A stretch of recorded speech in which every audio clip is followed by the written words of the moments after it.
যে ফাইন্যান্স ডিপার্টমেন্টের একটা ওয়েবসাইট থেকে ওটা দেখা যাচ্ছে। আমি কিন্তু ডিআইও আমাদের যে ডিস্ট্রিক্টের যে যুব সাথীর মেন অফিসার, আমি ওনার সাথেও কিন্তু ফোনে কথা বলেছি।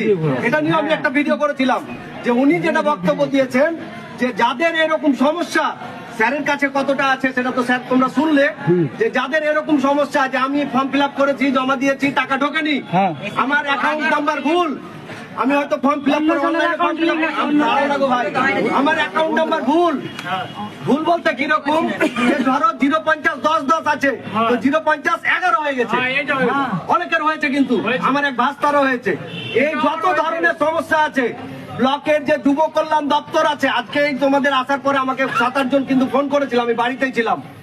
ব্লকের যে যুব কল্যাণ দপ্তর আছে, সেই যুব কল্যাণ দপ্তরে তোমাদের যা সমস্যা, সেই সমস্যা লিখিত আকারে কিন্তু আমার কাছে যতটুকু জানা আছে, ডিস্ট্রিক্টের যে যুব কল্যাণ দপ্তরের অফিসার, সেই অফিসার মারফত যে ব্লকের যুব কল্যাণ দপ্তরে লিখিত আকারে জমা দেবে, ঠিক আছে?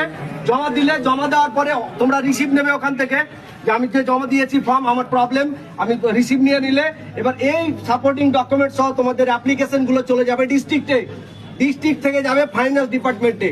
মানে যুব সাথীর যে টাকা ব্লক লেভেল থেকে ছাড়া হচ্ছে বা ডিস্ট্রিক্ট লেভেল থেকে ছাড়া হচ্ছে, এমনটা কোনো ব্যাপার নেই।